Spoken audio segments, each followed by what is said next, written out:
यहाँ पर हमारा पहला क्वेश्चन है,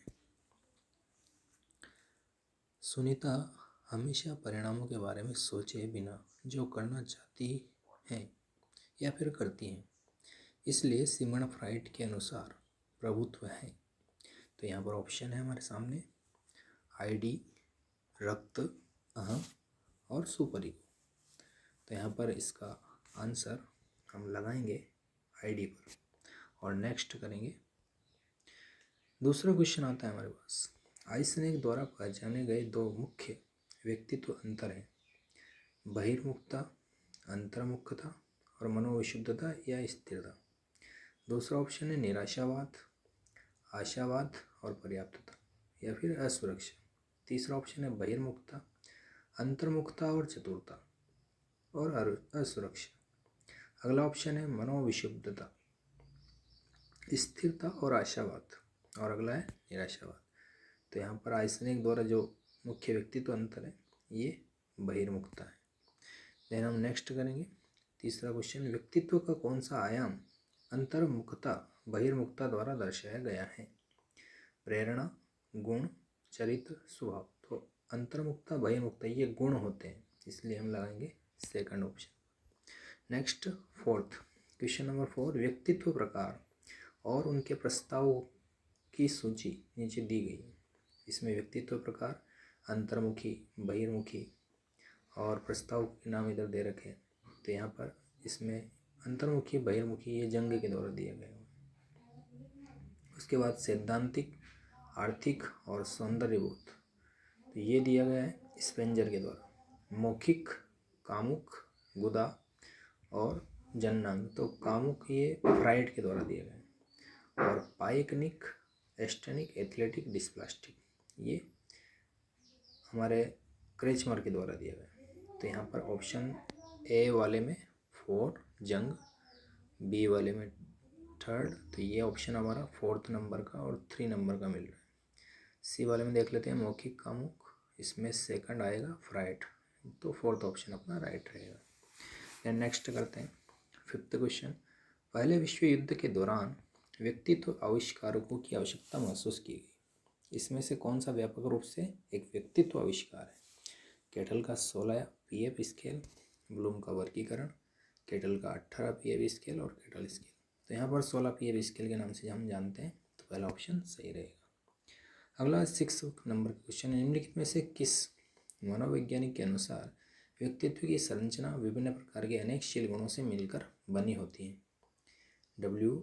Seldon, G.W. Allport, C.G. Jung, E. Spranger. तो यहाँ पर W. आलपोर्ट इसके द्वारा यहाँ पर ये शील गुणों से मिलकर के ये पूरी इसकी परिभाषा दी हुई है व्यक्तित्व की संरचना के बारे में। अगला नेक्स्ट क्वेश्चन है 7th, कार्ल रोजर्स के सिद्धांत में व्यक्तित्व की मुख्य संरचना है अहम, परम अहम, स्वयं और उपरोक्त में से कोई नहीं। तो ये स्वयं यहाँ पर इसका व्यक्तित्व की मुख्य संरचना आता है। नेक्स्ट, सेल्डन ने 3 अलग अलग प्रकार के व्यक्तित्व का प्रस्ताव रखा। लक्षण जो एक क्रिकेट खिलाड़ी का सबसे अच्छा वर्णन करेगा, मेसोमार्फ, एंडोमार्फ, एक्टोमार्फ और एक्टिवमार्फ। तो शेल्डन का क्रिकेट खिलाड़ी वाला मेसोमार्फ इसके अंदर आता है, क्रिकेट खिलाड़ी वाले। देन नेक्स्ट, सिगमंड फ्राइड के व्यक्तित्व सिद्धांत के बारे में निम्नलिखित में से कौन सा कथन सत्य नहीं है, किसी व्यक्ति के व्यक्तित्व के कुछ पहलू दूसरों की तुलना में अधिक प्रभावी होते हैं। आईडी एक घटक है जो जन्म के साथ ही आ जाता है। व्यक्तित्व में 2 तत्व आईडी और ईगो है, 2 तत्व नहीं है, 3 तत्व है, आईडी, ईगो और सुपर ईगो, इसलिए यहाँ पर ये गलत हो जाता है। Then next and last question, Rakesh के अचेतन मन पर माँ के प्रति गुस्सा या 4 साल की उम्र में हुई दर्दनाक घटना छपी हो सकती है, जिसके बारे में वह नहीं जानता। उसकी जागरूकता किस स्तर पर, सचेतन, पूर्वचेतन, अचेतन और पराअहम। तो यहाँ पर अचेतन के रूप में वो घटना चली जाती है जिसको वो भूल जाता है। तो ये लास्ट क्वेश्चन था, इसको हम सबमिट करेंगे, देखते हैं हमारा आंसर कितना आता है।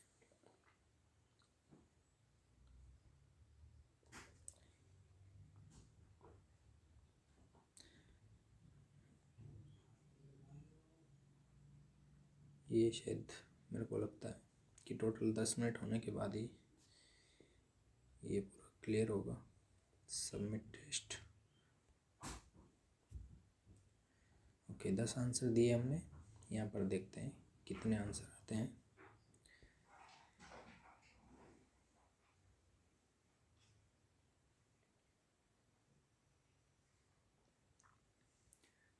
तो आप भी इस टेस्ट को लगाने का प्रयास कीजिए। टेस्ट में आप जा सकते हो और हमारे चैनल को सब्सक्राइब ज़रूर करें। लाइक का बटन दबाना ना भूलें, क्योंकि मैंने यहाँ पर इसको टेक्स्ट बुक का पास ख़रीदा हुआ है और आपके लिए मैं इसको फ्री में लेकर के आया हूँ। तो आप यहाँ पर देख सकते हैं, ये लोडिंग हो रहा है। तो ये हमारी रैंक अभी 1/803 10/10। यहाँ पर इसके आंसर सॉल्यूशन देखते हैं।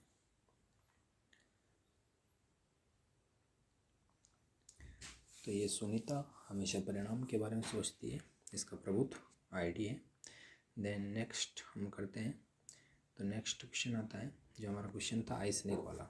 इसमें बहिर्मुख और अंतर्मुख, ये इसमें व्यक्तित्व का अंतर है। तीसरा क्वेश्चन था अंतर्मुख गुणों के द्वारा प्रदर्शित किया गया है। ये 4 प्रकार के होते हैं, यहाँ पर आप देख सकते हो। लक्षण, अभिप्रेरणा, स्वभाव और चरित्र।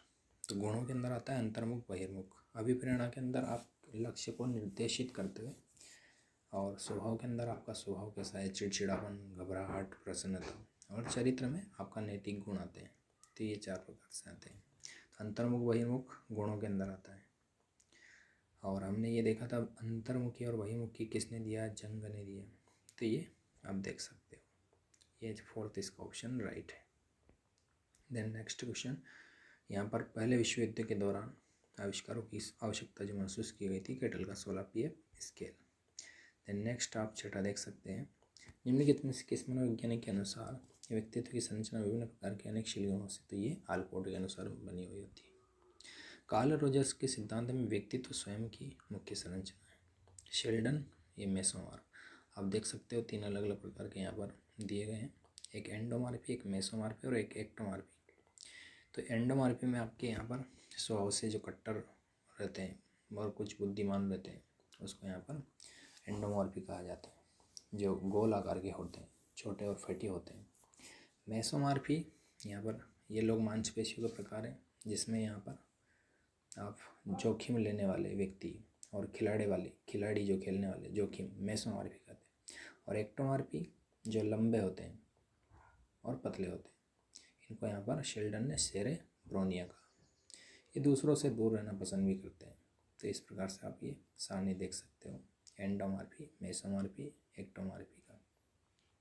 इनके कैरेक्टर, शेप और सैंपल पिक्चर यहाँ पर दिखा रखा है। देन हम यहाँ पर देखते हैं 9वां क्वेश्चन, सिगमंड फ्राइड के व्यक्तित्व सिद्धांत के बारे में निम्नलिखित में से कौन सा कथन सत्य नहीं है। तो ये 2 तत्व नहीं, यहाँ पर हमने 3 तत्व देखा था, इदम, अहम और परा अहम, ये 3 तत्व हैं।